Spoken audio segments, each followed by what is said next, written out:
Até agora no curso, nós criamos alguns exemplos de desenho, nós fizemos a ilustração de uma cadeira usando as ferramentas de desenho vetorial do Inkscape e eu mostrei como funcionam as opções de transformação. Mas chegou o momento, vamos a partir dessa aula começar a trabalhar em algo mais direcionado para layouts em arquitetura, que é a criação, por exemplo, de uma planta baixa ou de um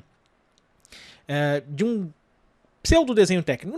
Eu não vou dizer que é um desenho técnico, porque existem algumas limitações em relação ao que o Inkscape pode fazer. É bom deixar isso sempre bem claro.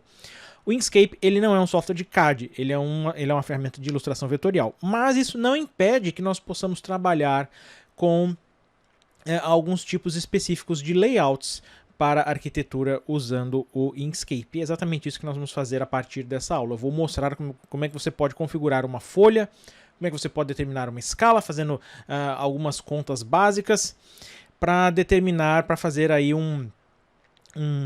para criar um ambiente que seja mais propício para que você possa criar um layout para a arquitetura. Então a primeira coisa que eu vou fazer, se você lembra lá da primeira aula, quando nós configuramos as propriedades do desenho aqui no Inkscape, é determinar o tamanho da folha. Então lá no menu arquivo, você tem a opção de ir nas propriedades do desenho, como nós vimos novamente lá no começo da aula, lá na primeira aula, e você pode determinar aqui qual é o tamanho da folha que você quer. Para esse desenho em particular que nós vamos fazer, eu vou escolher A3, mas você pode usar A2, A1, A0, e eu vou alterar a orientação dele para que ele fique no modo paisagem, numa orientação horizontal.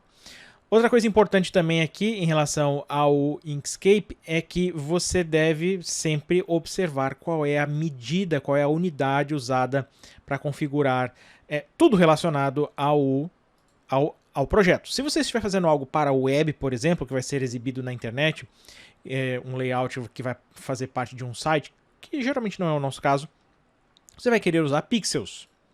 No caso, PX. Mas como nós estamos trabalhando num desenho que vai ser impresso ou gerado em escala, eu recomendo que você use milímetros, fica mais fácil de identificar. Outra coisa também, se certifique de que a escala de redimensionamento do conteúdo está marcada para 1. E nós vamos posteriormente começar a trabalhar com a grade. Então observe aqui que quando você vem nas opções de grade, você pode escolher uma grade retangular ou uma axonométrica se você for desenhar a perspectiva. No nosso caso vai ser retangular. Se eu criar uma grade nova, ele vai exibir aqui a grade no fundo. Essa grade do Inkscape ela é fundamental porque ela vai nos ajudar a configurar o nosso desenho. E mais do que isso, quando você criar a sua grade, o Inkscape geralmente ele determina que a grade ela começa com valor em pixels. Nós vamos mudar para milímetros. Por quê? Porque nós vamos configurar um desenho em escala. Então você já tem pelo menos a configuração básica inicial criada, que é a determinação, que é o ajuste do tamanho da folha, a orientação e a configuração das unidades.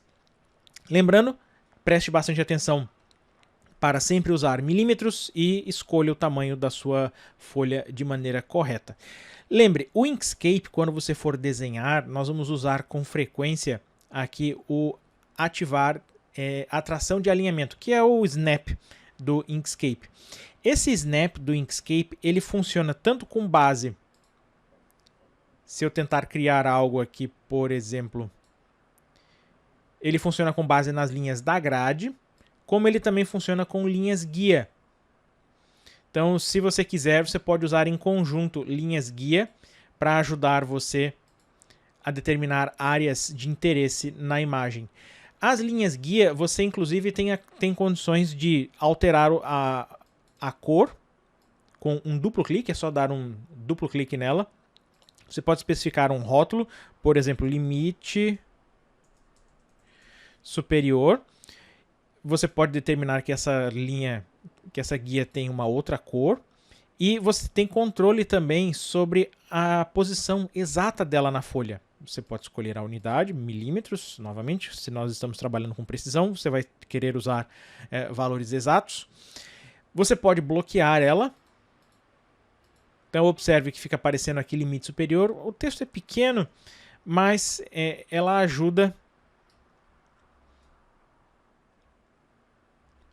na configuração. E como a nossa grade está muito densa por enquanto, nós não temos... ela não fica com tanto destaque. Acho que o ideal aqui seria usar essa grade com pelo menos uma cor vermelha. Mas tenha ciência de que a grade e as linhas guia, caso você queira usar, elas ajudam na configuração desse desenho. No próximo vídeo nós vamos fazer a configuração da escala.